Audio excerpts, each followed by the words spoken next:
esta mañana queremos hablar un poco de las consecuencias de la situación, nosotros le habíamos dicho, doctor Ritter, crispación que se ha dado en el país luego del rechazo al contrato minero.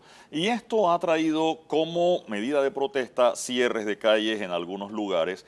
Y debo decir que las reuniones que ha tenido el gobierno con Cámara de Comercio, APEDE, incluso circuló un resumen de una reunión donde los empresarios decían que el gobierno o el propio presidente les había dicho paciencia.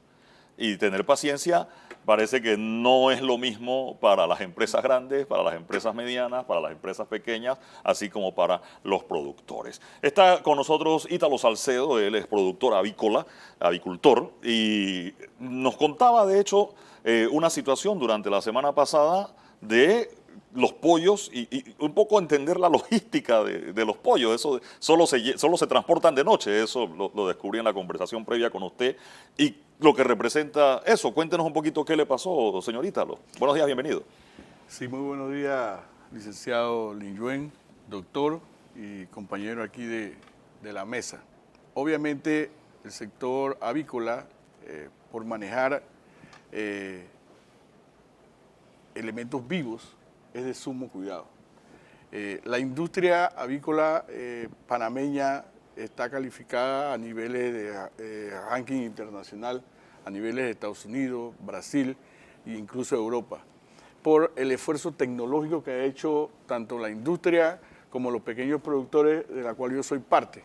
Entonces, por tratarse de seres vivos, hay que tener extremado cuidado. Una vez que termine el ciclo de producción del ave que está lista para el consumo humano, según las normas sanitarias panameñas, esas aves tienen que ser transportadas desde las fincas. Acuérdense que Panamá Oeste representa más del 40% en la producción avícola a nivel nacional. La provincia de Panamá Oeste, seguido de la parte este de Panamá, y Veragua aporta un porcentaje interesante, pero Panamá Oeste representa las áreas rurales de Panamá Oeste que están ubicadas en los distritos de Capira, Chorrera y parte de Arraiján. Esos pollos, una vez que ya están por edad y peso y por condiciones sanitarias, listos para ser transportados a las plantas de sacrificio, deben ser transportados en unos vehículos acondicionados que puedan mantener la vida y las condiciones sanitarias de los pollos. Si esos camiones que salen de las fincas, que están en áreas rurales, son detenidos, no se pueden detener porque eso está cronometrado. De la finca a la distancia, a la planta de sacrificio, es un tiempo estipulado que el camión no puede detenerse. Si esos camiones se detienen en algún punto de su travesía de la finca a la planta de sacrificio, obviamente vamos a tener resultados negativos. Porque los camiones están diseñados para que la brisa en circulación pueda pasar entre las canastas y el pollo mantenga las condiciones ambientales necesarias. Si eso no se da, inmediatamente se produce la muerte de las aves por sofocación. Y una vez que lleguen a la planta, la autoridad sanitaria no sacrifica pollos muertos. Todos esos pollos quedan inmediatamente decomisados o descartados.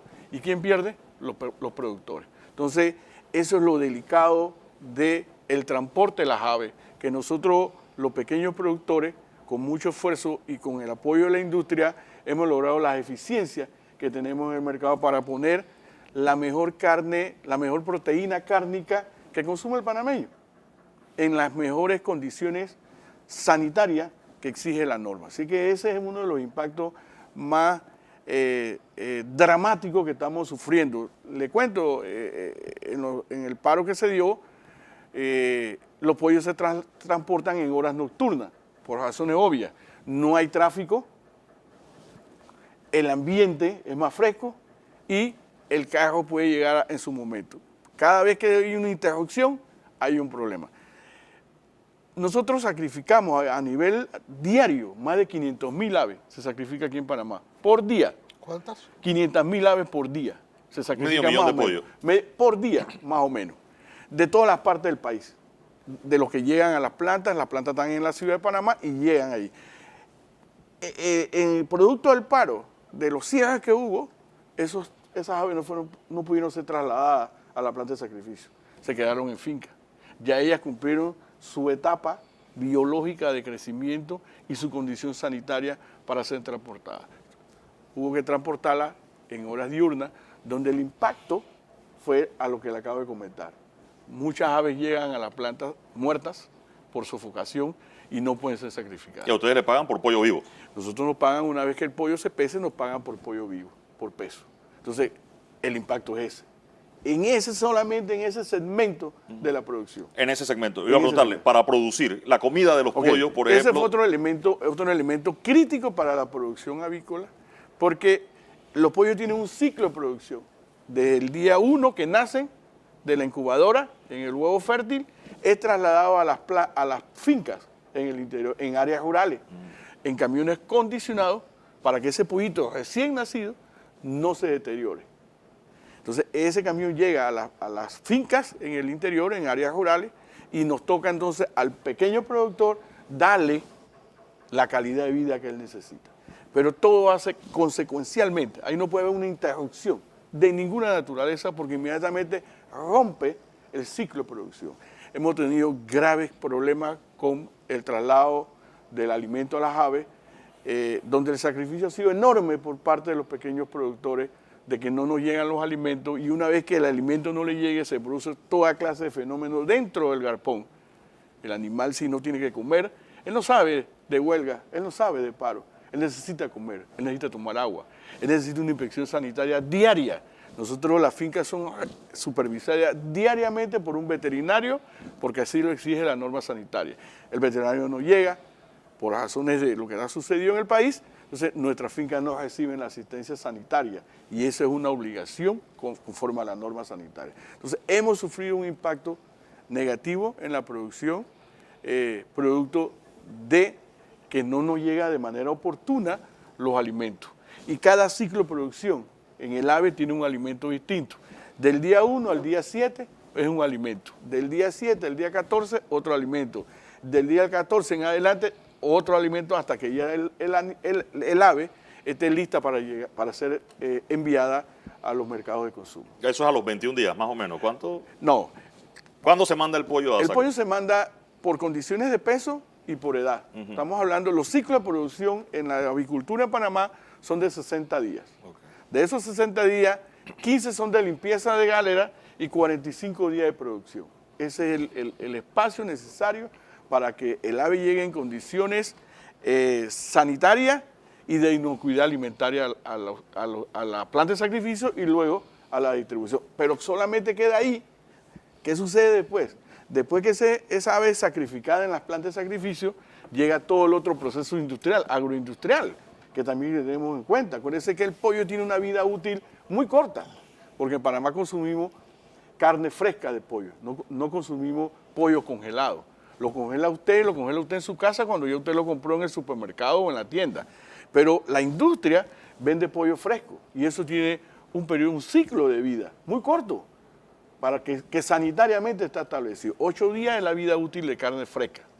Entonces, si yo sacrifico ese pollo en la planta y lo tengo que transportar a los mercados de consumo y ese camión no llega a los mercados de consumo por lo que está sucediendo en el país, entonces esa carne deja de ser apta para el consumo humano. Nosotros tenemos reporte que en el área hacia Chiriquí, al inicio de 3 contenedores de 40 pies cargados de carne tuvieron que ser devueltos, porque estuvieron más de 4 días en un tranque hasta que se le acabó el combustible y ya el pollo debe ser útil para el consumo. Porque Panamá provee, de Panamá proveemos a la provincia de Chiriquí, Boca del Toro, proteína de pollo. Entonces, al transportar allá y estar esos camiones que tienen los sistemas refrigerados, varados en las vías, entonces deja de tener vida útil. Ese es otro impacto que hemos sufrido.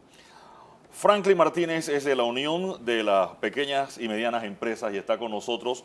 Hemos hablado en otros programas y en los espacios noticiosos el impacto que han tenido los micro y pequeños empresarios. Franklin, buenos días, bienvenido al Radar. ¿Qué les ha pasado en esta oportunidad con estos cierres y la situación que se ha dado? Muy buenos días, Eduardo, profesor Ritter. El tema esta vez es un poco más delicado que las veces anteriores. Lo que está sucediendo es que tenemos que hacer algo de historia. Durante el periodo de la pandemia, nosotros perdimos el 40% del parque empresarial. Luego vinieron los acontecimientos del mes de julio del año pasado, donde perdimos el 10% restante al parque empresarial. Ese 50% que se perdió se ha ido recuperando poco a poco con las nuevas empresas que se están abriendo. Sin embargo, nosotros tenemos más del 40% de las empresas en este momento que tienen menos de 3 años. Y eso los pone en una situación que se denomina en la teoría el Valle de la Muerte, que es un periodo donde el impulso de la empresa, la consolidación de la empresa, se hace en base a los nuevos clientes que pueda tener. Y esos 3 primeros años son muy delicados. Y en medio de los 3 primeros años ya hemos tenido 2 eventos de cierre. ¿Qué es lo que está sucediendo en este momento? Y la pregunta que nosotros nos hacemos con mucha frecuencia: ¿a quién están afectando verdaderamente los cierres de calle? ¿A quién están alcanzando con estos cierres de calle? Los funcionarios públicos cobran 15 y 30. Los maestros cobran sus 2 quincenas al mes. Los pueblos originarios también tienen sus subsidios que nunca se les ha parado. La parte más difícil es ver cómo hay personas de grupos organizados que van a cerrar de manera anárquica la posibilidad de que los clientes lleguen a los negocios micro, a los negocios pequeños, a los negocios medianos. ¿A quién están afectando realmente? No al gobierno, no a la Corte Suprema, no a la Asamblea. Estamos afectando al panameño de a pie, a ese panameño que si no lleva el día a día el alimento a su casa, no puede solventar su economía porque es muy frágil. No perdamos de vista que el 82% de la responsabilidad con la que nosotros estamos manejando está sobre los hombros de mujeres panameñas. Ese 82% que toma la decisión, que son mujeres panameñas, madres, están viviendo un problema social. Esas señoras no tienen cómo llevar alimento a sus hijos en el día de hoy, porque la economía de ellos es de día a día, es una economía de supervivencia. Los grupos organizados, a los cuales nosotros aplaudimos, de los jóvenes, quienes cívicamente hacen sus manifestaciones, no cierran las calles, no evitan el paso de las ambulancias, no evitan el transporte de los animales, no evitan el transporte de los vegetales, no evitan que el libre comercio de las personas de a pie, que somos lo que llevamos el 80% de la empleomanía nacional, estamos en una situación de quiebra. ¿Qué hay de esta época del año y los inventarios que suelen abastecerse para la alta demanda de noviembre y diciembre? Los meses más importantes del sector de la micro, de la pequeña y de la mediana empresa son los meses de noviembre y diciembre. Evidentemente nosotros estamos recibiendo llamadas permanentemente donde nos informan que hicieron sus esfuerzos para en el mes de octubre poder comprar todos los materiales que necesitaban vender durante el mes de noviembre y diciembre, y estamos en cierre. Entonces, no estamos produciendo, y no solamente eso, las empresas están en merma, están perdiendo los productos que compraron y no los están pudiendo mover. Doctor Ritter. No, yo quería preguntar, la verdad es que la descripción que han hecho, Ítalo sobre todo, de la situación de la industria avícola, no pareciera tener un resultado, no pareciera tener una solución a corto plazo. Es decir, estamos viendo que todavía continúan los cierres. Yo sé que a veces se pueden, digamos, adecuar porque sabemos que mañana lunes va a haber otra vez un cierre de esos que llaman total, que creo que esa es la denominación que han hecho, de manera que puedes adecuar, pero es que no tienes mucho margen para adecuar dado casi el cronómetro de la vida de los pollos, de la industria avícola y del traslado a los centros de sacrificio, como le has llamado. No me gusta mucho el término, pero esa es la denominación. ¿Cómo se pueden a ver, están haciendo algo para ajustarse a esta nueva realidad? Pues lo que estamos viviendo es una nueva realidad. Es un mes llevamos en esto y no tiene visos de terminar. ¿Hay alguna forma de ajustar la industria a esta nueva realidad? Como hubo que ajustarla durante la pandemia. La pandemia obviamente causó un problema inmediato, pero después toda la industria se tuvo que más o menos ajustar a esa realidad. ¿Estamos preparados o están ustedes preparados para ajustarse a esa realidad o es ya la resignación de que no se va a poder hacer nada y vamos a menguar o a casi perder esa industria. Sí, doctor, mire, la industria tiene la capacidad de ir ajustando, pero más que eso, y le puedo explicar lo que hemos hecho, y así como sobrevivimos durante la pandemia, pero ya nos correteaba el COVID y los tranques, pero se lograron los salvoconductos para que la comida pasara. Y nosotros podíamos pasar a riesgo de ser contaminados, pero llevamos el alimento, hicimos el esfuerzo, dimos la milla como productores. En esta ocasión ya es de otra naturaleza. En el tema del alimento, ¿cómo lo logramos? Hacemos charcop y en horas nocturnas pueden pasar los camiones de alimentos. Hubo un momento que de Chorrera, en pick-up, por algunos charcop que se hacían, se movían los alimentos. Entonces, todo eso conlleva toda una logística, porque la tecnología que hay en las fincas avícolas es todo a granel, no es por quintal. O sea, los camiones llegan a la planta, llenan los silos y los silos se encargan de la distribución de alimentos. O sea, nos cambiaron el concepto porque había que moverlo en saco, en quintales. Entonces, eso conlleva todo un esfuerzo. Pero los productores hicimos el esfuerzo, porque nuestra vocación es producir. Entonces, hicimos el esfuerzo. En el tema del sacrificio es más complejo, Claro. porque no solamente está la finca que envía el pollo a la planta de proceso, a cambiar el nombre, a la planta de proceso, sino que también dependemos de la autoridad sanitaria. Nosotros necesitamos los médicos del MINSA que estén en las plantas, porque no se puede procesar un ave si no hay un veterinario o 2 o 3 veterinarios. Entonces, las horas también están establecidas.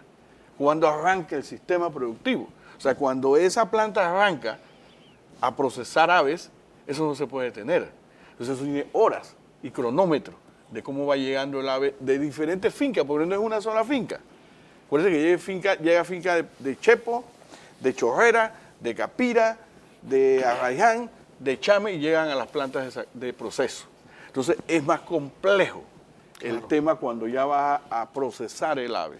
Sí queríamos compartir, nuestra mayor preocupación es las amenazas que hay sobre el sistema productivo, porque más que las pérdidas económicas y materiales se pueden compensar.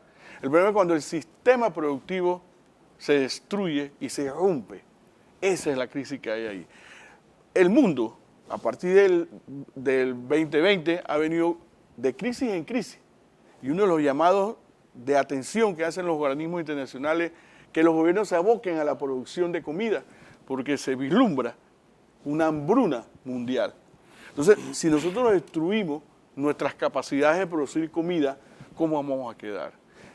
En la pandemia, como dijo el amigo acá de las pequeñas empresas, el sector agropecuario también se sacrificó y perdimos un 30% de producción en comparación con el 2019. Un 30% que dejamos de producir por los mercados, por la demanda. Luego, producto de la pandemia, recuérdense también que vinieron el alza de los insumos internacionales porque Panamá no produce los granos, la soya y los fertilizantes. Eso viene de otras latitudes. Producto de la pandemia, eso sufrió un incremento significativo y el sector agropecuario lo asimilamos y lo soportamos. Luego llegó la crisis de julio 22, donde también el sector agropecuario fuimos los que tuvimos que dar la cuota de sacrificio y nos sometieron a una regulación de precios sin oída aparte, como se dice. No nos escucharon y nos regularon los precios. Y la industria, el sector agropecuario, estoicamente soportó esa crisis.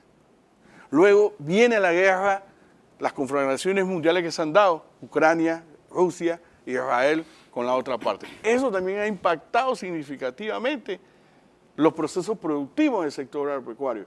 Ahora nos enfrentamos con esta crisis que estamos. ¿Y quiénes somos las cenicientas? Nuevamente el sector agropecuario. Entonces nosotros somos los que vamos dando. Y le aseguro que esto no queda ahí, estimados periodistas, porque el efecto de esto viene a posteriori, porque mañana los incrementos, los costos de producción, porque todos esos productos agropecuarios, todo ese pollo que se afectó, que no se pudo distribuir, no lo voy a poder poner en diciembre y enero. Entonces, ¿cómo compenso ese tema? Todo lo que ustedes han visto en los medios de comunicación, en la parte agrícola, esos ciclos se perdieron. ese productor, ¿cómo puede arrancar otro ciclo de producción si todo su esfuerzo se fue ahí? Entonces, yo creo que lo que pedimos los productores es nos sensibilicemos. La lucha es justa, es compartida, y ya el pueblo habló alto y claro, no a la minería. Y esperemos el fallo. Porque el fin no justifica los medios. Porque aquí los medios están destruyendo otros. Mañana tendremos un ambiente sano, pero tendremos comida. Entonces dependeremos de los mercados internacionales que nos vendan comida. Y si mañana hay otro enfrentamiento global y nosotros no tenemos comida en Panamá, eso es lo que se llama seguridad alimentaria y soberanía alimentaria. Franklin Martínez, empleos en esta época del año. Yo conversaba con unos comerciantes y me decían, mira, en este almacén nosotros contratamos un paquetero adicional porque entra mucha gente al almacén. En Panamá la gente va al almacén y deja los paquetes en la entrada y te da un cartoncito para que los reclames a la salida. Un seguridad adicional porque aumentan las cancheras. Yo pregunto, ¿qué es canchera? Y me dice que es la gente que roba en los almacenes y se esconde las cosas en la ropa. Correcto. Esa es la de canchera, esa creo que también habría que llevarla a la academia, doctor. Estoy haciendo la lista. La de las cancheras. Y 2 muchachas para envolver regalos. Porque es la época en que la gente compra regalos y un servicio que da el almacén es el de envolver. Nada de eso entró en este año a la lista de empleados adicionales de los meses de noviembre y diciembre. Es una suma importante de puestos de trabajo que se pierden. Es una suma importante de puestos de trabajo que no se van a necesitar por la crisis que estamos viviendo. Y es una suma muy importante de panameños que no van a poder llevar su sustento como esperaban al final. La pregunta que usted hace, doctor, es muy cierta sobre el tema de si nos hemos resignado. La pregunta que yo hago es ¿por qué? ¿Por qué los panameños tenemos que resignarnos a que un grupo de anarquistas nos cierren las calles cuando en este país esos anarquistas no llegan a más del 0.1% de la población? ¿Por qué nosotros tenemos que poner en peligro nuestro trabajo, nuestro esfuerzo, nuestro sacrificio, nuestros hijos? Porque en ese grupo de muchachos que están haciendo cívicamente, yo tengo 4 hijos que están participando. ¿Por qué nosotros tenemos que quedarnos con la boca cerrada y esperar que un grupo de anarquistas se apropie de nuestra nación? Todos y cada uno de nosotros tenemos libertad de movimiento, tenemos libertad de expresión, tenemos libertad de alimento, tenemos libertad y seguridad de nuestros empleos. Y estos anarquistas están poniendo en peligro nuestra alimentación, nuestra soberanía, nuestra seguridad, nuestra educación. La cantidad de puestos de trabajo que se están en este momento cerrando pueden llegar a $40.000. Pero ¿cuántos días hemos perdido de niños que no están yendo a la escuela? ¿Cuántas mentes se están cercenando en este momento de que no están recibiendo el conocimiento necesario? Desde el sector de la micro, pequeña y mediana empresa, claro que los micros somos los que ponemos los primeros números, porque nuestra economía es muy frágil. Nuestra economía es de día a día y si yo no le llevo el sustento diario a mi hogar, hay familias que no comen. Pero los anarquistas sí están cobrando. Y ahí es donde yo hago el punto de inflexión, ahí es donde yo llamo Señores, necesitamos soluciones a problemas prácticos. No podemos poner en peligro la alimentación, la medicación, el transporte de las ambulancias. No podemos seguir con esta actitud. Ojo, no llegan al 1% de la población los anarquistas. Entonces le corresponde al Estado ejercer con la fuerza y con la pertinencia que la ley les brinda de abrir las calles. Nosotros no podemos tener secuestrados tierras altas como han estado cerrados por unas personas que son originarios en un lugar donde ni siquiera hay comarca. Por Dios, ¿en qué país estamos viviendo? ¿Cuándo nos vamos a dar cuenta de que estamos permitiendo que la anarquía se apodere de nuestro país? Y no, doctor, no nos vamos a acostumbrar. Yo jamás me voy a acostumbrar a que unos anarquistas gobiernen mi país. Panamá es mucho más que eso. Me voy a quedar con... No, yo lo que no quiero que quede Sí. en la impresión es que le estoy pidiendo resignación. Es lo contrario. Sí. Es ante una realidad como la que estamos viviendo, se han hecho ajustes y estaba preguntando por esos ajustes que se tienen que hacer. Es una realidad que se nos ha impuesto. Yo estoy seguro, quiero decirle que hay actividades que no se van a recuperar nunca. Yo no me refiero a las económicas, pero por ejemplo a la educativa, los años que se pierden en estos años de los jóvenes, la parte económica se va a recuperar y se puede que se recupere algún momento, hasta por un golpe de suerte económico puede llegar a una recuperación económica. Lo que no va a llegar para ninguno es la recuperación de los años de enseñanza que han perdido en estos, no solamente en los 2 años de la pandemia, sino el año pasado que hubo un cierre y este año que ya llevamos para un mes de cierre de los colegios y la posibilidad de cerrar, de que el año termine de mala manera, si es que termina. Me voy a quedar con eso porque además de que termine de mala manera, hay una intención de algún grupo de que no solo se cierre con 2 trimestres, sino con una gabela del 2,5, ¿no? Sí. Un llamado yo claro creo a que la es- mediocridad. Los 2,5 es la mitad, literal. Sí. Me quedo con eso. Voy a la pausa y enseguida regresamos con más del radar. Gracias, señor Salcedo. Gracias, señor Martínez, por acompañarnos esta mañana.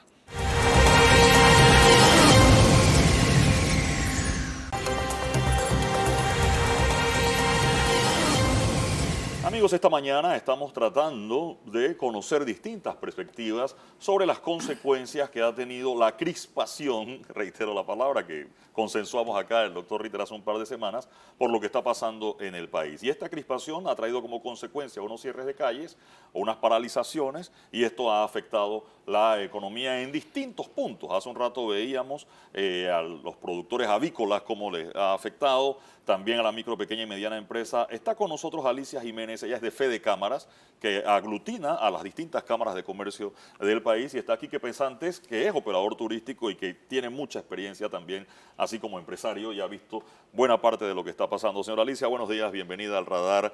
¿Qué han visto ustedes, qué han percibido ustedes con lo que está pasando? Primero que nada, muy buenos días y bendiciones a todo el pueblo panameño ante esta situación que estamos enfrentando.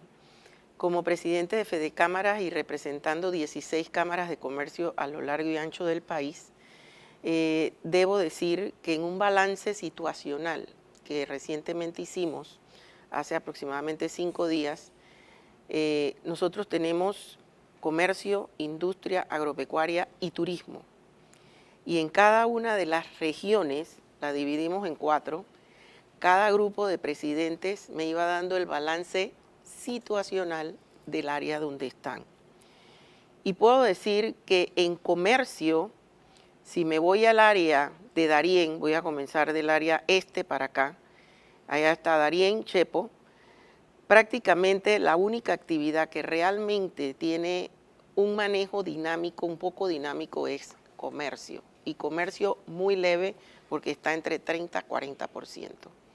Si me voy al área de manufactura, bueno, esa área no tiene tanto, pero prácticamente está a un 20% por falta de insumos, porque no pueden mover los insumos.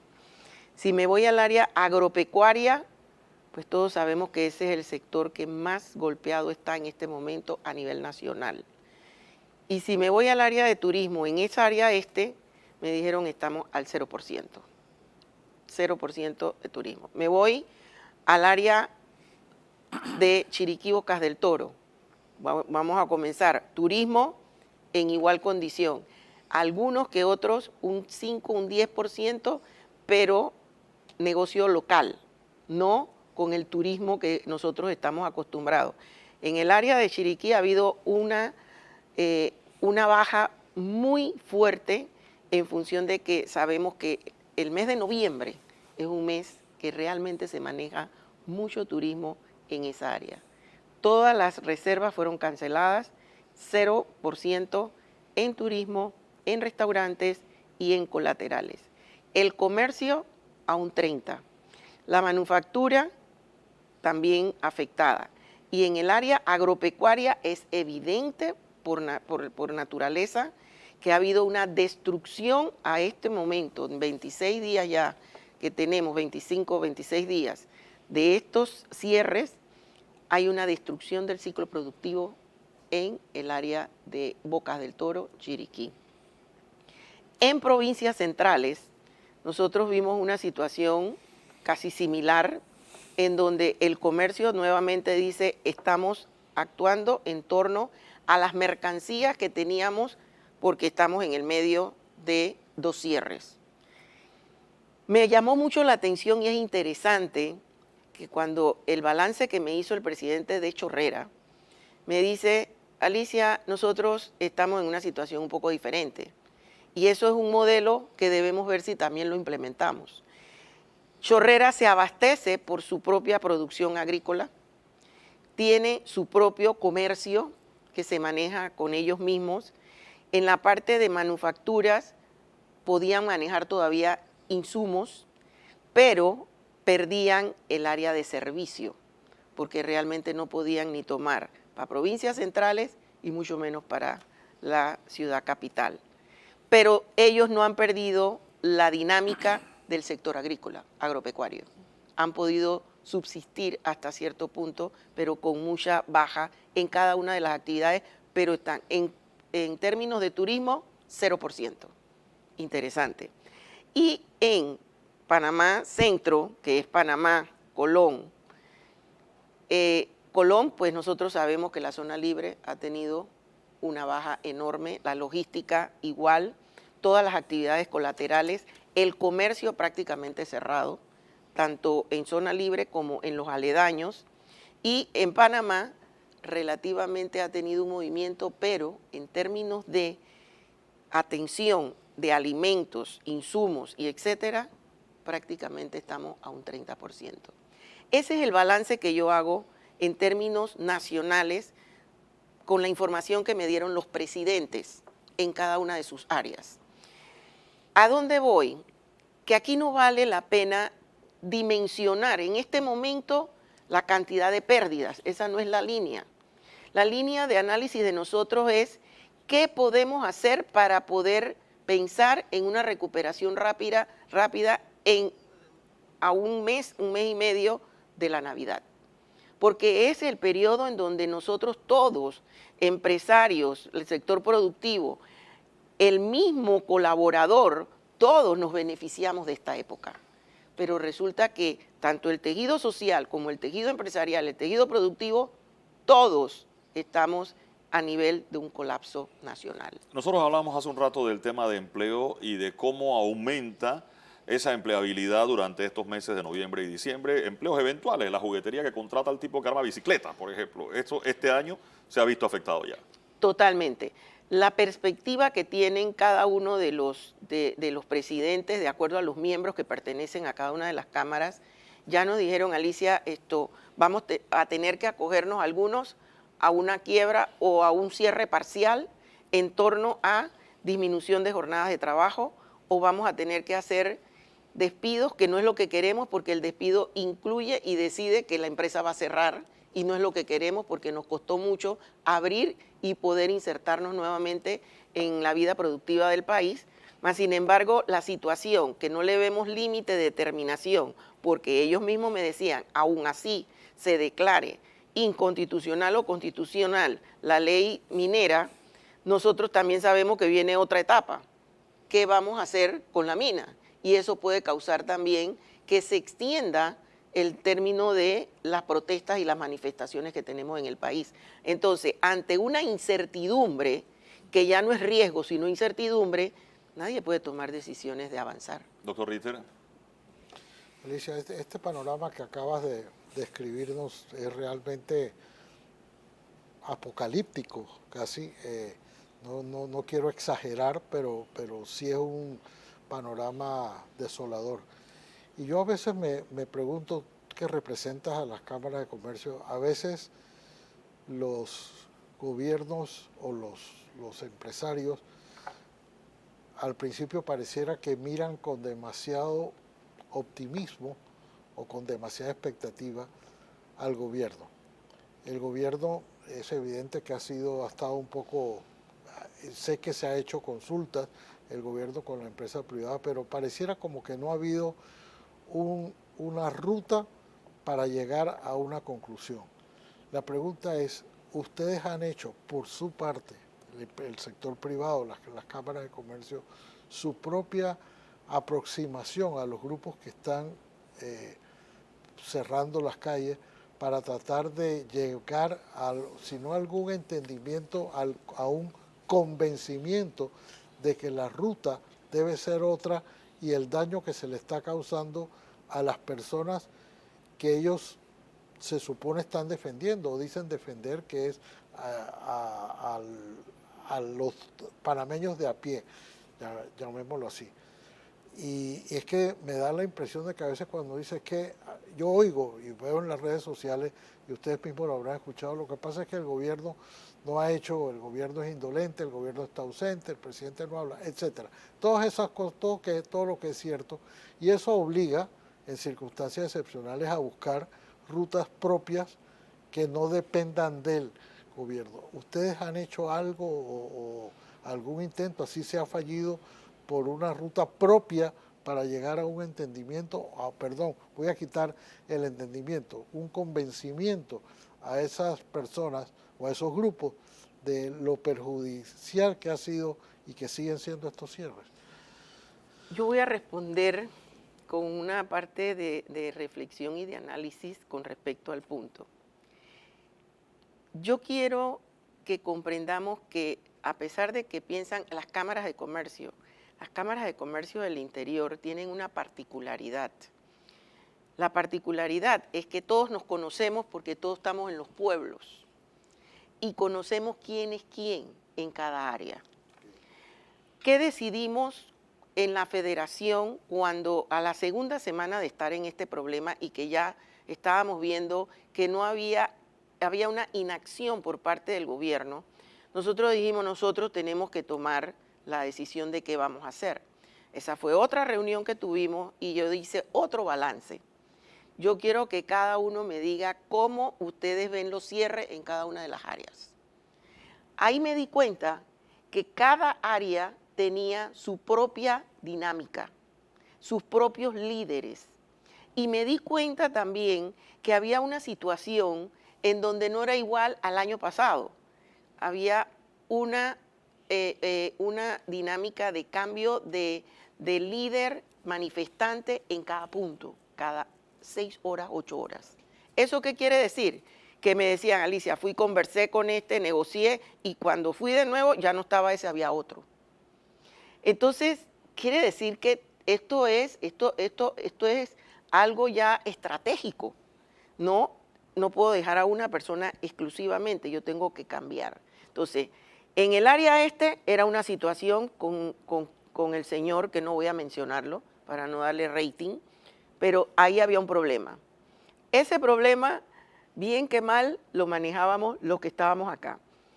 En las provincias centrales me decían, están fulano, digo, entonces ustedes van a tener que ver con la dinámica que tienen y que conocen a la gente, ir a negociar ahí. Ustedes vieron lo que pasó en Chiriquí. En Chiriquí se trató de hacer, pero no hubo entendimiento, porque la contraparte mandaba mensajes diferentes. Entonces, en el área de Herrera Los Santos era otra situación. O sea, no estamos hablando de situaciones iguales. Entonces, sí hicimos todos los intentos para poder negociar y abrir caminos, porque sabíamos que teníamos que hacerlo, porque ese era el interés de todos. Pero entonces, miren lo que pasó en Chiriquí. Tomamos una decisión, se va y eso fue también otra estrategia que se montó. Vamos a abrir desde Chiriquí y vamos, entonces, ¿qué pasó? Que cuando llegamos a Santiago de Veraguazoná, nos cerraron de nuevo las puertas, porque no se había concretizado ese bastión. Entonces, es como que es frustrante, porque no es que estamos esperando que el gobierno lo haga, es que nosotros estábamos haciendo nuestras diligencias. Nosotros sabíamos y sabemos todavía, el gobierno no está haciendo lo propio para que nosotros podamos realmente abastecer al país de alimentos, de medicamentos y de insumos del sector productivo. Aquí hay un problema serio que se nos avecina en Navidad. La Navidad más cara que va a tener este país va a ser esta Navidad. Y se los declaro así a todo el pueblo panameño. No hay otra. Me voy a quedar con esa expresión y seguramente la vamos a usar también para promocionar el programa. Tengo vía banda ancha al amigo Augusto Jiménez Vega, él es productor en Tierras Altas, en la provincia de Chiriquí. Augusto, buenos días, qué bueno que estés con nosotros y quiero escucharte con dos temas. Uno como chiricano, porque sé la situación que están viviendo en Chiriquí sin combustible, gas y una serie de suministros que no llegan. Y la otra como productor, que también ha tenido que enfrentar el tema de descartar una gran cantidad de productos y una gran cantidad de su cosecha de esta época del año. Buenos días, bienvenido. Buenos días, Luis Guillén, a aquellos que nos ven, nos escuchan, los amigos panelistas. Bueno, como chiricano y panameño, yo diría, para usar un término coloquial, creo que ni la mascota están a favor de la explotación minera y del famoso contrato ley 406. Así que todos tenemos una sola bandera. Sin embargo, pues, como decía la licenciada Alicia, el escuché, cada parte tiene su particularidad. Esta gente que está guiando estos cierres no son gente improvisada. Esto está sincronizado con un solo propósito, ¿verdad? Y acá en Tierra Alta yo me atrevería a decir que la situación es una película de terror en vivo y indirecto, ¿no? Porque no es que no hayamos tenido una situación como tal anteriormente, pero ahora ya es de todo conocido los millones de dólares, $1 millón que se pierde por día de los 15 diferentes rubros que abastece el mercado a nivel nacional, ¿no? Solamente en Merca Panamá se embarcan alrededor de 12 a 15 contenedores diarios y por no decir la otra gran red de distribución a nivel del país. Pero el tema no es ese, Lungión, ya la cosecha ni hablar de ella, sino que este grupo terrorista, ¿no?, que nos tiene bajo un régimen secuestrado literalmente, no han controlado la zona de ingreso a nuestras áreas de producción. Esto lo veíamos antes en películas, zonas controladas. Y hace 2 semanas, 8 días, solamente te permitían, aún hay restricciones serias de movilidad, pero en ese momento solamente te permitían 2 colaboradores por finquero, por decirle así el nombre. El que conoce de producción, qué se puede hacer en una finca con 2 colaboradores. Entonces, o tomarle foto a los desastres que ya tú tienes, o dejar perder, como en efecto los patógenos no tienen que ver con tipo de mina, con fallo de la corte, con esto y lo otro, y han ido arrasando los cultivos que están por cosechar en los próximos meses. Usted sabe lo que eso puede significar. En el caso de papa y cebolla ocurre otra cosa. Los mismos gozan de buenas condiciones, post cosecha, pero están en tema de economía, es una bolsa, pues. Lo que no se consumió hoy no se va a consumir mañana. Si por un motivo yo no me consumí alimentos de hoy, esa es mentira que mañana me va a alimentarlo el que deje de comer hoy y el de mañana. Entonces, al secuestrar los alimentos, yo diría que hay una función dirigida. Miren, y lo digo con mucha responsabilidad, no es la primera vez que en la variante de mercado de libre oferta y demanda podemos tener en campo, por poner un ejemplo, un precio de la cebolla de 80, 90 centavos.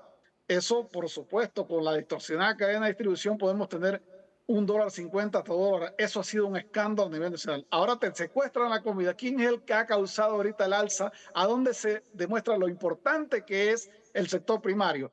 Yo escuché por los medios de comunicación de 1 libra de papa, 1.60, una unidad de repollo, $11, $5 la libra de zanahoria, $6 la libra de lechuga, y ahorita, mientras que tengamos ese escenario, lamentablemente podemos decirle que tú estás dando el lujo de atacar el sector primario. Y aquí yo he escuchado a la saciedad que se está protegiendo la empleomanía que es saludable de esta empresa minera, pero déjeme decirle que nosotros empleamos más directamente que esta empresa. Y debo aclarar también, los que nos están parando aquí no son los colaboradores nuestros, no son foráneos, son fascinerosos que han traído. Interesante lo que él explica, o sea, todo lo que se está perdiendo, y es verdad, si hoy yo como papas, pero resulta que no comí papas, mañana no me voy a comer el doble de papas porque ya reemplacé ese producto hoy en el plato. Yo quiero aclarar algo con relación a lo que dije hace un momento de la Navidad más cara que vamos a vivir, pero quiero salvaguardar precisamente con el aporte que acaba de hacer Augusto, y es el hecho de que el aumento de esos precios que él nos acaba de mencionar, de la papa, de la zanahoria, de la lechuga, del repollo, que ya todos estamos viendo que han subido de precio. Yo quiero que la ciudadanía comprenda algo. Nosotros tenemos que aprender a saber de dónde viene ese incremento de precio. Si nosotros comprábamos una libra de cebolla antes de todo esto a 80 centavos, 90 centavos, y a veces nos las daban un poco más baratas cuando hay abundancia de la oferta, En este momento, ¿qué es más barato para un individuo, para nosotros manejarnos? Ir a Chiriquí en un colectivo, un bus colectivo, ir a Chiriquí en un transporte particular, ir a Chiriquí en un barco o ir a Chiriquí en avión. ¿Qué le sale más barato y más caro? Obviamente ir a Chiriquí en avión nos sale más caro. Bueno, la mayor cantidad de productos que están viniendo de Chiriquí y colocándose acá para poder no perder la producción y poder abastecer acá, está llegando vía avión. Entonces, ese costo se le tiene que cargar al precio final. Pero no son los productores. Los productores están vendiendo como se debe, pero están tratando los comercializadores y distribuidores de traer la mercancía a donde tienen que distribuirse de una manera u otra. Entonces, si vengo por avión, me sale caro. Si vengo por barco, igual. Si vengo individual, carísimo porque no puedo tener acceso y me quedo en los tranques. ¿Cuántas mercancías se han dañado en el trayecto? Y si voy por colectivo, tampoco puedo llegar. Entonces, señores, esto es consecuencia de una inacción que ha habido, y tenemos que decirlo, por parte de nuestras autoridades. Aquí sentimos que no ha habido gobernabilidad en los puntos donde debemos tenerlo. Nadie dice que no podemos protestar. Creo que aquí todos estamos de acuerdo que se preserve el problema de la minera. Pero tenemos que ser conscientes y equilibrados. Necesitamos comer, necesitamos atender los enfermos, necesitamos atender las ambulancias, necesitamos los insumos para que el proceso productivo se siga dando. Entonces, voy a regresar, señora Alicia, con Augusto Jiménez Vega nuevamente a Tierras Altas. Augusto, la señora Alicia ha dicho aquí, vamos a tener la Navidad más cara de la historia de Panamá. A usted como productor lo que le ha costado y vamos, todo el tema que hay. Yo recuerdo cada año viene el tema de la cebolla y usted nos ha explicado otras veces que si el secado, que la cebolla que viene de fuera y como dice, la cebolla a lo mejor puede aguantar o la papa puede aguantar un poco más como a diferencia de otros productos. La lechuga se daña más rápido. Pero esto de tener la Navidad más cara que se avecina, que nos ha dicho la señora Alicia, me parece una sentencia importante y quiero compartirla contigo, Augusto. Sí, claro, por supuesto, porque como yo terminé mi comentario, en papa y cebolla podemos tener al revés, porque el inventario de octubre se puede sumar al de noviembre más la cuota que se aprueba para importar. Pero los demás rubros que se usan mucho para fin de año, llámese repollo, apio, zanahoria, lechuga, brócoli, etcétera, para la canasta básica de los fines de año, obviamente sí está comprometida, porque todo se perdió prácticamente en campo. Entonces, el problema de Tierras Altas es que estamos sitiados en dos lugares, en el parador fotográfico y a la altura de Paso Ancho. Entonces, ¿qué ocurre? A la altura de Paso Ancho se da el tema de la extorsión y el extorsionista más el extorsionado. Y todo ese costo, como dijo la licenciada Alicia, te lo tiene que sumar a quien lo paga allá en Panamá. Entonces, hay que buscar la ruta vía Caizán que no está adecuada para los contenedores, ¿no? A lo que no se logra ir vía aérea, vía marítima, creo que hay que hacer un periplo, un puerto acá, no está exactamente ahorita, Puerto Muti, por aquí, por allá, hasta donde hemos llegado y la inacción es total, total. Mire, que aquí en este momento, la realidad hoy en Tierras Altas, que ya un grupo se retiró del grupo que se autodominaban los representantes del Poder Popular, ya ellos se retiraron. Llegaron otros y vemos casi que paro de policía. O sea, los policías están allí prácticamente, yo no sé, muy sospechosa la actuación de la policía, déjeme decirle, porque no mueven absolutamente un dedo, ni tan siquiera para pedirle una documentación a señores encapuchados, ¿verdad? Que prácticamente que tienen que estar allí atracando la vía pública. Entonces, para tú trasladarte a los cultivos, hoy, por ejemplo, en este momento, ¿verdad? Te dieron la oportunidad de movilizarte de 6 a 9 de la mañana. Ya, no puedes hacerlo. No puedes bajar productos en ese lapso, ni tan siquiera para obras de beneficencia. Hay un video que reporta la cruel realidad de las miles y miles de productos de toneladas que se perdieron acá, secuestrada, no puedes sacarla. Si tú tenías que traer una lechuga para ensalada de tu casa, no podías hacerlo porque te la desconocían. Aquí el Código Penal, la mitad, está incluida en los posibles delitos que estos señores cometen y las autoridades con medidas de piedra, no hacen absolutamente nada, ¿verdad? Yo no sé el ministro de Seguridad si vive aquí en Panamá o está en otro lugar, el gobernador de nuestra provincia, que no solamente Tierra Alta, ustedes vieron en los medios de comunicación que prácticamente le tumba la gobernación. Y eso que estaba mezclándola, que eran grupos políticos, porque resulta ser que ahora que el que está en contra de la calle ya eres PRD, o eres promina, o eres corrupto, o eres familia del diputado que supuestamente agarró plata. Entonces, con ese carrito nos han llevado para destruir el país con agendas ocultas, señores que nunca han logrado el beneficio de la democracia en las urnas porque son fracasados, quieren aprovecharse del caos y que las autoridades, señores, ¿hasta cuándo vamos a permitir eso? Obviamente, para mí es una total complicidad. Aquí se está planificando toda la noche vigilia y marcha solicitando libertad, ¿verdad? Porque este efecto cascada que va a ocurrir, lo que está en Tierra Alta, no se va a escapar nadie.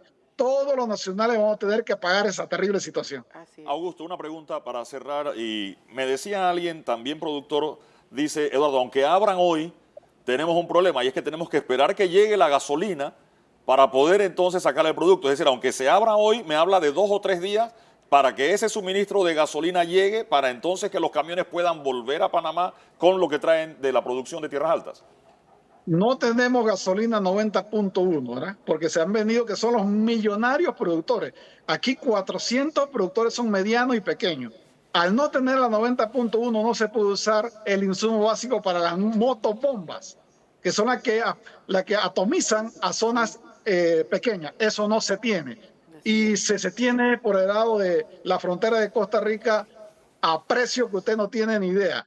El diésel aquí hay que hacer fila enorme cuando llega una cisterna y ya se está quedando los tractores sin diésel, los camiones sin diésel, el equipo para manejarse sin combustible. Dice, hablar de gas ni se diga, no hay gas.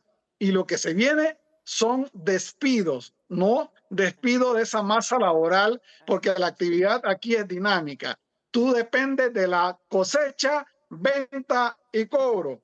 Si no cosechas, no vendes. ¿A quién le vas a cobrar si no les ha vendido? Y si tú tienes un costo semanal de planilla, ¿quién te va a pagar eso? Nadie vive del aire. Entonces, esa actividad se va interrumpida y vamos a tener una explosión social en la zona agrícola próspera de Tierra Alta porque han enterrado totalmente el sector agropecuario aquí en esta zona del país.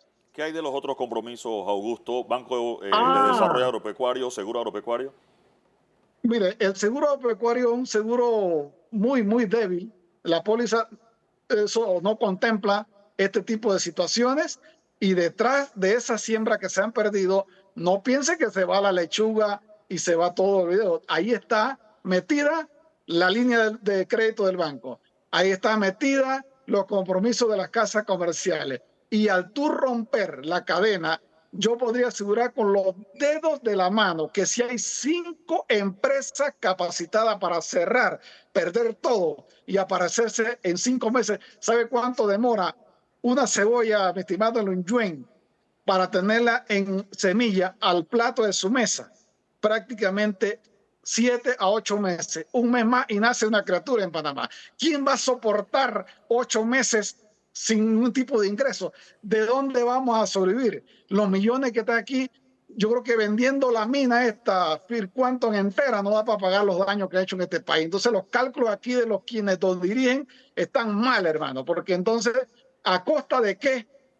¿Quién ha perdido? ¿Quién ha ganado? Es como todavía el famoso logro del combustible. Algunos que se adjudican la bandera del triunfo. ¿Qué clase de logro ese? Que ahora con eso ha venido casi 4.000 millones de dólares en subsidios. Y gobierno que venga, gobierno que se cae, porque hemos creado una generación mediocre, ¿verdad? Y dependiendo de la politiquería barata que nos tiene enterrado a todos los panameños en este momento por esta crisis, que la gente que inicia estas situaciones, ¿saben cómo inician? No tienen idea. Cuando yo veía eso en la asamblea, que estaban a golpe de curul, yo decía, esperemos el vuelto, ¿verdad? Esperemos el vuelto. Bueno, ya han pasado más de 20 y tantos días y lo peor de todo, amigo Lunyón, es que yo no veo mañana una solución. porque ya aquí se ha dicho que se va a esperar a la Corte, hay otra ala que está diciendo que vamos a esperar a derogar, y todo eso, mientras pasa eso, ¿qué pasa con la papa, la lechuga, la mano de obra, la cebolla y todo lo demás? La complejidad que tenemos aquí secuestrado. Mándenme foto de David, mándenme foto de Panamá para ver si yo veo la geografía ya, porque aquí estamos hasta pálidos, ¿verdad? Porque la rayos del sol, hasta eso tenemos controlado aquí en Tierra Santa. Gracias, Augusto Jiménez, por acompañarnos esta mañana aquí en El Radar en directo desde Tierras Altas, dándonos dos perspectivas, la que están viviendo los chiricanos ante el aislamiento, como él acaba de mencionar, la isla, y su posición como productor, en este caso, que se han visto afectados. Yo voy a hacer una pausa para pedir a la señora Alicia que se quede con nosotros, porque está aquí que Pesantes acá. La señora Alicia también habló de turismo, las cámaras manejan el sector turismo, y después del cambio quiero hablar del turismo y de lo que se esperaba para estos meses y de lo que ya se empezó a detener y las cancelaciones. Ella habló de los hoteles, creo que de eso podemos hablar cuando regresemos del cambio. Vamos a la pausa y regresamos con más del Radar.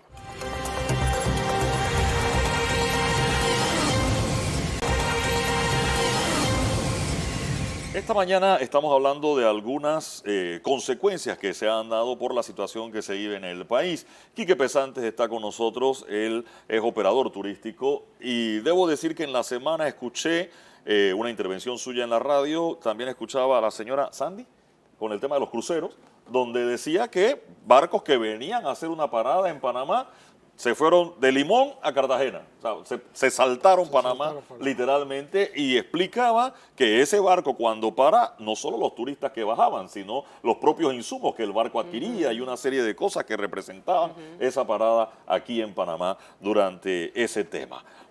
Reservaciones en Chiriquí en 0%. Hablaba con otro propietario de hotel en Bocas del Toro y me decía, me llegaron unos turistas en avión, pero se quedaron en Isla Colón en bicicleta, porque llevarlos a Zapatilla, a Solarte y a la experiencia de Bocas del Toro se hace en lancha, pero no había gasolina para esas lanchas y que pudieran vivir la experiencia completa de Bocas del Toro. Le comento eso, yo sé que usted tiene muchas más, don Quique.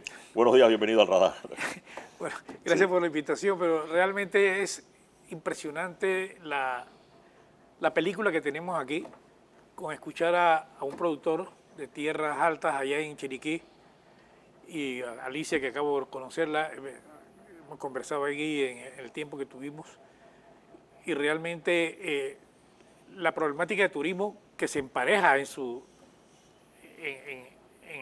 el tema de no la cantidad tan grande de personas que hay involucradas, pero que las hay, y turismo representó muchas veces un ingreso al gobierno mayor que el canal.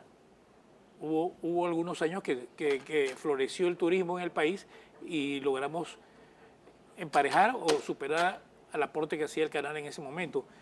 Y yo creo que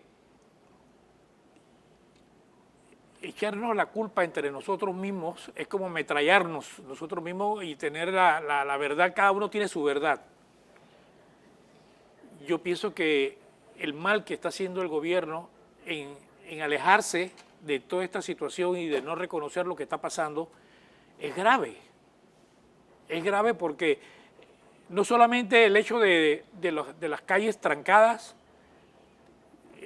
han querido cerrar el aeropuerto, de la suerte no han parado el metro, y yo sé que no hubiera pasado absolutamente nada si lo hubieran logrado.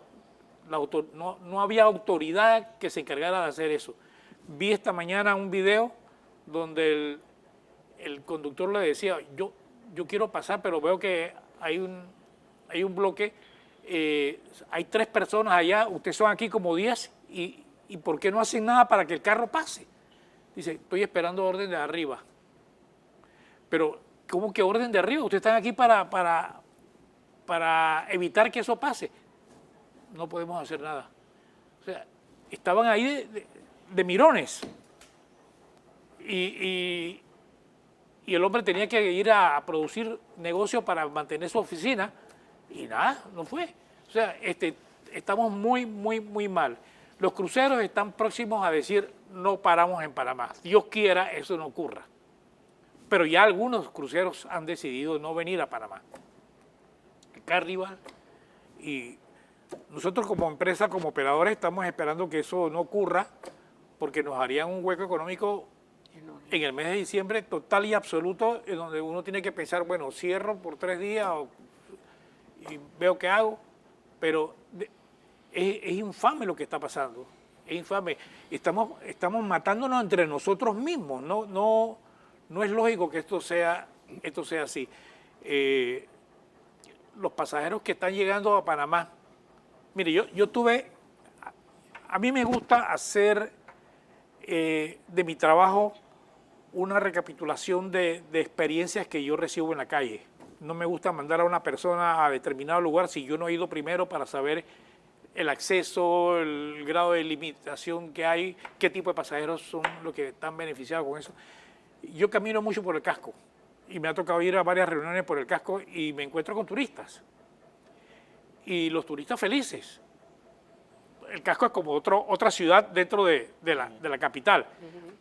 Y ellos están felices. Y me dicen, estoy esperando que haya una pequeña apertura para ir a conocer el canal. Y le digo, pero ustedes no nos dijeron el problema que había en Panamá. No me dijeron el problema que había en Panamá. Y llegaron. Si yo tengo un cliente que yo no le advierto lo que está pasando en las calles, tengan la seguridad que estoy en un grave problema. Claro. Entonces, porque esa es la función de nosotros como empresa. Claro. No lo voy a mandar a coger un barco para Taboga cuando están los barcos secuestrados. Gracias a Dios eso no está ocurriendo. Pero el acceso al barco sí está secuestrado, así que la gente no va a arriesgarse. Pero es de fundamental importancia tratar de cuidar ese mercado. O sea, la gente quiere venir a Panamá. Yo pienso que Panamá tiene tanto atractivo que cuando esto se abra vamos a comenzar a recibir gente, pero gente nueva, no la gente que había programado hace mucho tiempo que canceló. Esos se fueron por otro lado. ¿Qué puede hacer un turista en Panamá habiendo metro que llegue al aeropuerto, que se celebró que el metro llegaba al aeropuerto en 8 horas en Panamá? Yo creo que en metro desde el aeropuerto puedes llegar hasta la estación 5 de mayo, caminas al casco, almuerzas en el casco, o vas a un centro comercial, compras algo, regresas. Te vas directo al Brook Mall. Te vas directo al Brook Mall, por ejemplo, compras, comes. O sea, ese turista en esas 8 horas pudo haber dejado $200 en Panamá. Y aparte de eso... Y así, ¿cuántos más? ¿No? Y aparte de eso, queda encantado y dice, yo tengo que regresar nuevamente a Panamá. Ya no son 8 horas. Es que el pasajero en tránsito hay que cautivarlo. Ese es un potencial cliente de nosotros.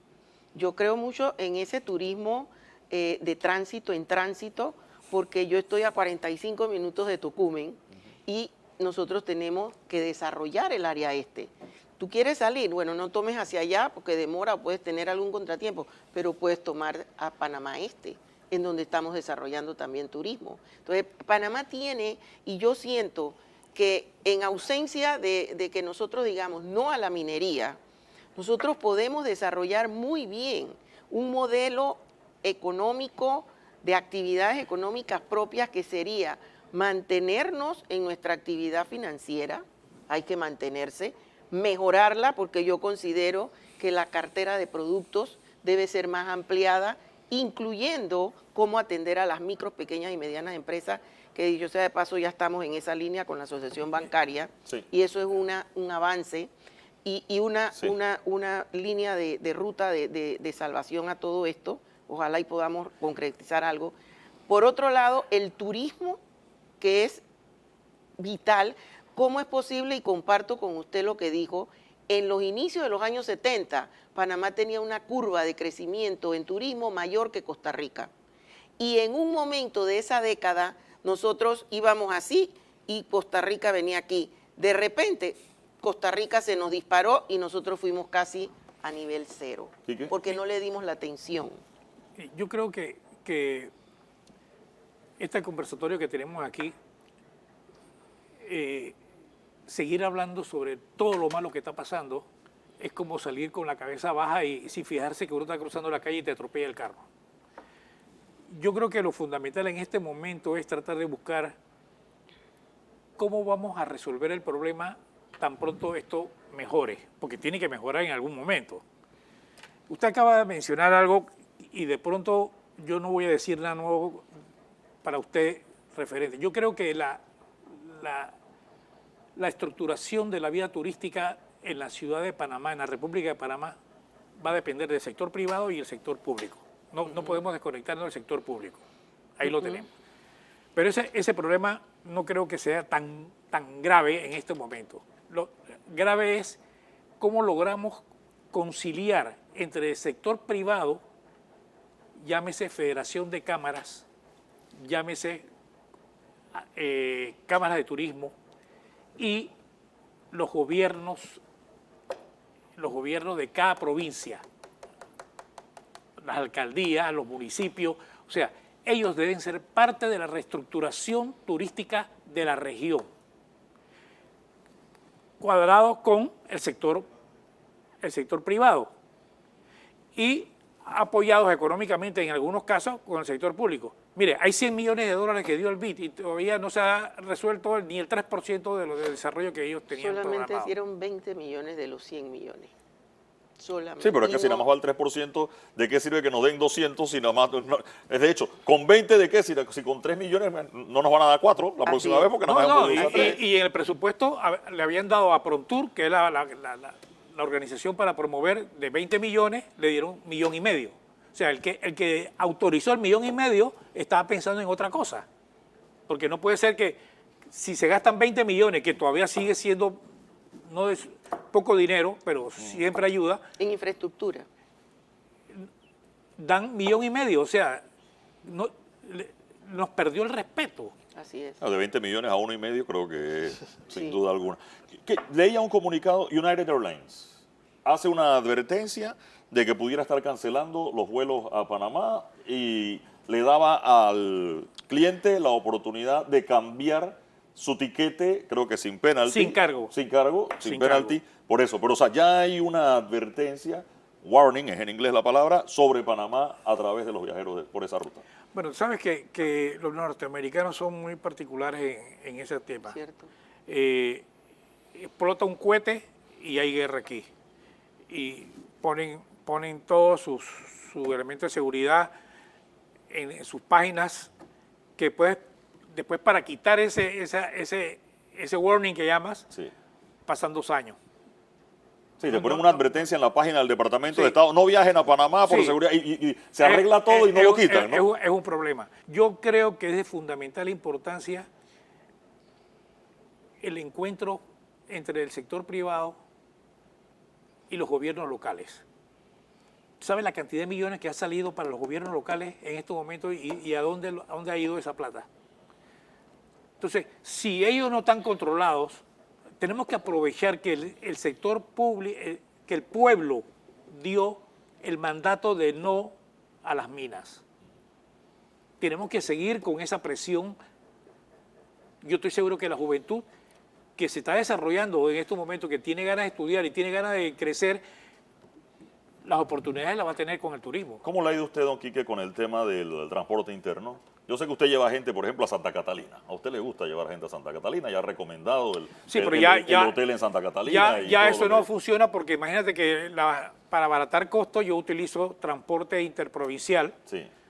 Que lleva a la gente hasta Santiago, y entonces ahí pongo un vehículo privado que va a ir a Santa Catalina. Pero en Santa Catalina ahora la película es complicada, porque la carretera, el viaje de 1 hora y media se convierte en 2 horas 15 minutos o 2 horas 30 minutos. Ahora, pero no puede llegar a Santiago esquivando tampoco, huecos. ¿No? puedo llegar a Santiago tampoco. Es un lío. Pedacín menos.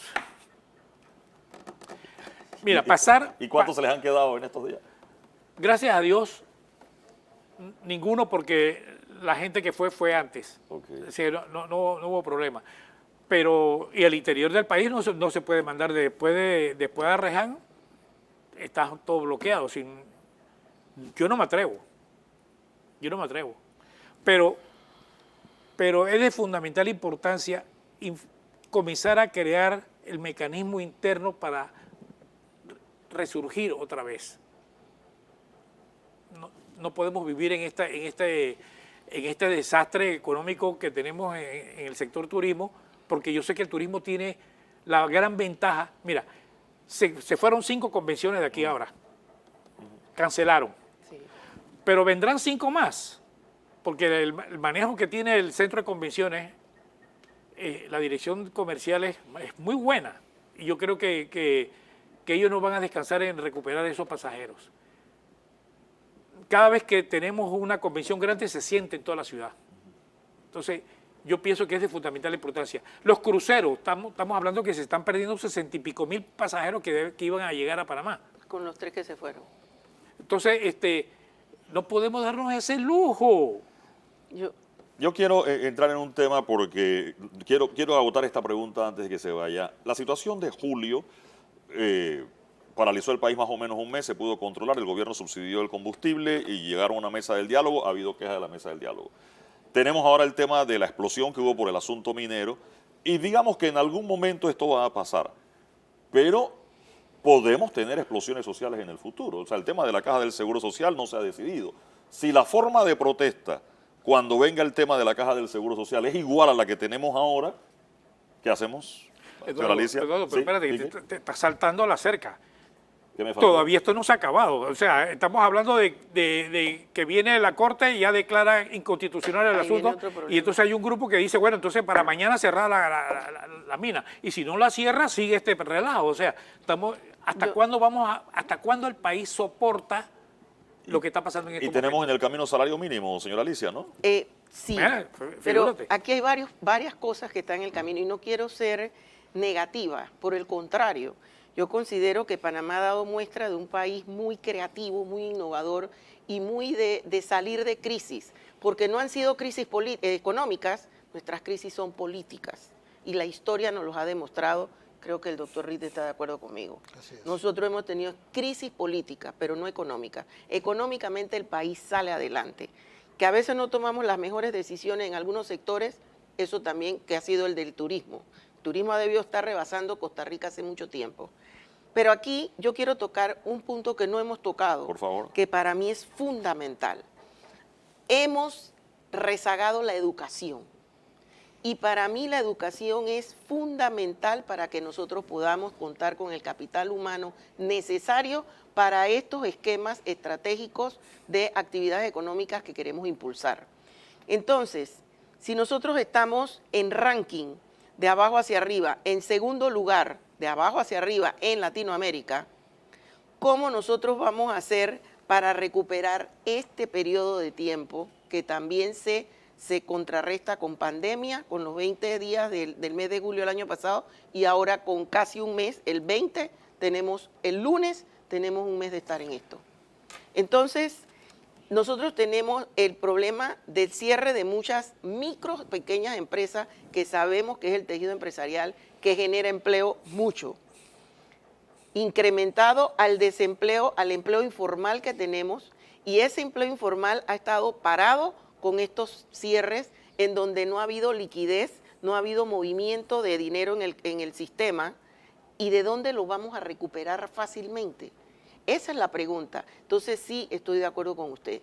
Nosotros ya tenemos que comenzar a pensar cuál va a ser el mecanismo de recuperación, porque esta va a ser la segunda ola de activación económica que debemos tener en el país. ¿Y qué vamos a hacer si los padres de familia logran conseguir el 2.5 de promedio? Espero que no, y yo que soy docente, yo quedé horrorizada con esa propuesta de los padres de familia. ¿Cómo es posible que con 3 ya yo estaba fracasada en la época que yo estudiaba? ¿Cómo es posible que ahora con 2.5 usted va a pasar? ¿Qué voy a esperar yo en el resultado en la universidad? Cuando vayan a pasar los exámenes estos de nivelación. No van a pasar. Si ya no pasan, ¿ahora qué va a pasar con un 2.5 de promedio de aceptación? No puede ser. Aquí vamos a tener más deserción escolar. Porque ya de hecho la pandemia nos llevó a otro problema, el problema de que los jóvenes que debían estar ya graduándose, ahora resulta que están en premedia. Obviamente están desfasados. Al caer en la mayoría de edad, desertores del sistema educativo. Entonces, yo quisiera llevar esto a nivel de que nos escuchen todos los panameños. Todos los panameños tenemos la obligación de preservar nuestro país. Y yo hago un llamado a Suntrac, a los profesores, a los originarios, a los empresarios, a los productores, a los niños, a los adolescentes, a todos. Todos nosotros somos responsables del país que nos merecemos. Y nosotros debemos poder ser capaces de llegar a un punto de equilibrio que nos permitamos todos convivir en este hermoso país que para muchos es el ejemplo de país para Latinoamérica, pero que en este momento somos el ojo del huracán para el resto del mundo. Con eso voy a ir a la pausa. Gracias por acompañarnos esta mañana. Al regresar, doctor Ritter, tenemos caricatura y quiero escuchar sus conclusiones porque sé que tiene mucho que decir en este radar del día de hoy. Voy a la pausa y enseguida volvemos.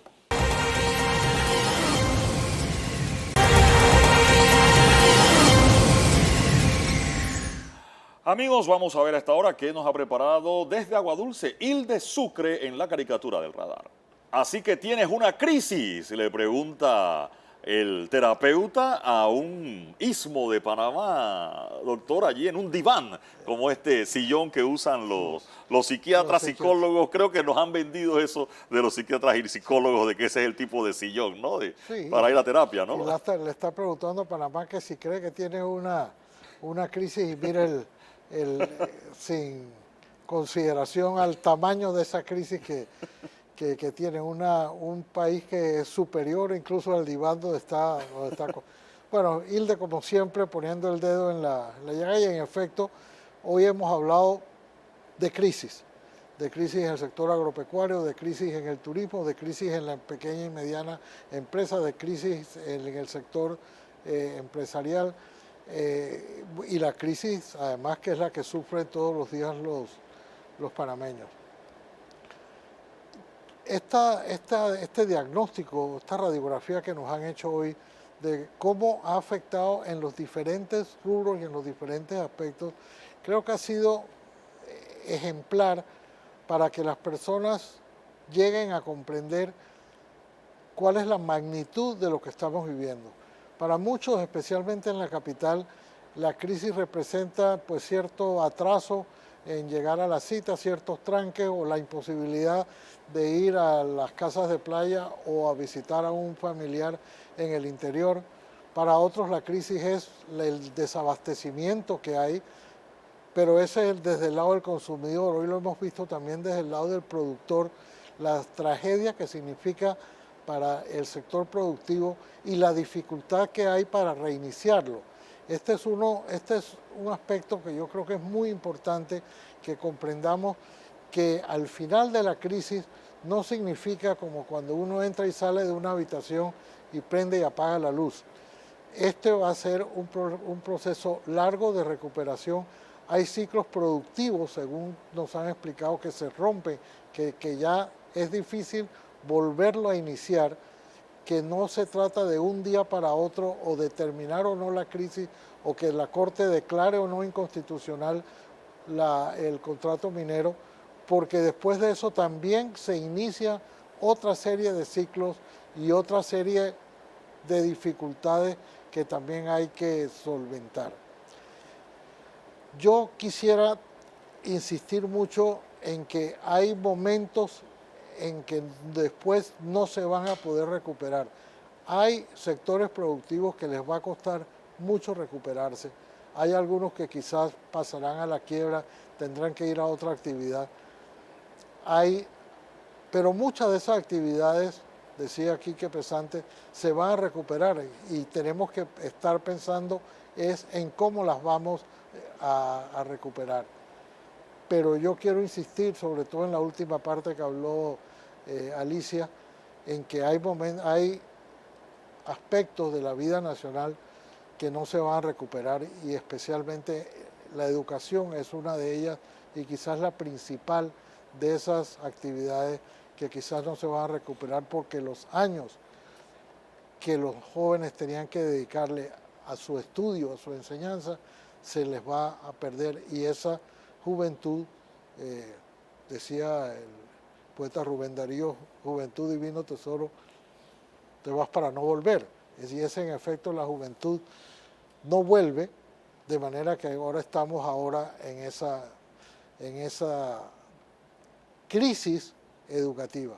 Pero finalmente es qué estamos haciendo hoy el contrato de la minera, y fíjate que hoy casi ni lo hemos tratado porque esto ha derivado de una unanimidad o casi unanimidad que había con respecto a la minería y que se solucionó parcialmente con una moratoria total de la minería, hoy tiene enfrentados a panameños que pasamos de la unanimidad en contra de la minería a un enfrentamiento en el que ahora los protagonistas son los propios panameños. Hoy pareciera que a ratos en las redes sociales, en los medios y en la calle no se habla de los que están a favor o en contra de la minería, sino los que están a favor o en contra de los cierres. Y eso es una tragedia porque eso es un factor divisivo, un factor que está dividiendo a los panameños cuando hace un mes estábamos todos unidos en un propósito, o casi todos unidos en el propósito de terminar con la minería en nuestro país. Me quedo con eso. Gracias por acompañarnos esta mañana.